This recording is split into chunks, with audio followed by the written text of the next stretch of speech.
ഇതെൻ്റെ ഭാര്യാപിതാവിൻ്റെ ഗൂഗിൾ പേ നമ്പറാണ്. നിങ്ങളൊരു കാര്യം ചെയ്യുമോ, ഈ നമ്പറിൽ 1000 രൂപ ഗൂഗിൾ പേ ചെയ്യുമോ? എൻ്റെ അടുത്ത് ഗൂഗിൾ പേ സംവിധാനം ഇല്ലാത്തതുകൊണ്ടാണ്. എന്തിനാണ് ഇങ്ങനെ 1000 രൂപ ഇടയ്ക്കിടയ്ക്ക് അമ്മോശൻ്റെ പേരിൽ ഇങ്ങനെ ഗൂഗിൾ പേ ചെയ്ത് കൊടുക്കുന്നത്? അതൊന്നുമല്ല, അമ്മോശന് എന്നോടൊരു സ്നേഹം തോന്നണം. എൻ്റെ ഭാര്യൻ്റെ അനിയത്തിമാരെ ഭർത്താക്കന്മാരൊന്നും അമ്മോശനെ തിരിഞ്ഞു നോക്കാറില്ല. അത് അമ്മോശൻ ഇടയ്ക്കിടയ്ക്ക് പറയുകയും ചെയ്യും. ഞാൻ എപ്പോൾ ചെന്നാലും അമ്മോശന് ആവശ്യമുള്ള സാധനങ്ങളൊക്കെ പഴങ്ങളായിട്ടും പച്ചക്കറികളായിട്ടുമൊക്കെ വീട്ടിലേക്ക് കൊണ്ടുപോകാറുണ്ട്. അതിടയ്ക്കിടയ്ക്ക് അമ്മോശൻ പറയാറുണ്ട്. അപ്പോൾ ആ സ്നേഹം നിലനിർത്തൽ അത്യാവശ്യമാണ്.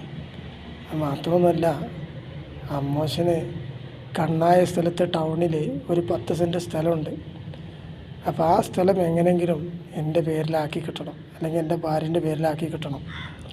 അപ്പോൾ അതിന് അമ്മോശൻ്റെ കൂടെ ഇങ്ങനെ പറ്റി പറഞ്ഞ് നിന്നെങ്കിലേ നടക്കുകയുള്ളൂ. അതുകൊണ്ട് നിങ്ങൾ ഈ 1000 ഉറുപ്പ്യ ഒന്ന് എത്രയും പെട്ടെന്ന് ഗൂഗിൾ പേ ചെയ്ത് തന്നാൽ വലിയ ഉപകാരമാണ് എന്ന് എൻ്റെ ഒരു സുഹൃത്തിനോട് ഒരാൾ വന്ന് പറഞ്ഞു. അങ്ങനെ അയാൾ ഗൂഗിൾ പേ ചെയ്തു കൊടുത്തു. അങ്ങനെ അയാൾ നാട്ടിൽ പോയി 2 ദിവസം കഴിഞ്ഞപ്പോൾ കേൾക്കുന്ന വാർത്ത, ഈ സഹോദരൻ മരണപ്പെട്ടു.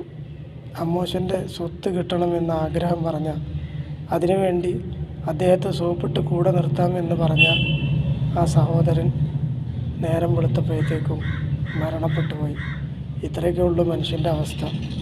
അല്ലാഹു സുബ്ഹാനഹു വ തആല നമുക്കൊക്കെ നല്ലത് ചിന്തിക്കാനും ചെയ്യാനും ഉള്ള തൗഫീക്ക് ഏറ്റിത്തരട്ടെ.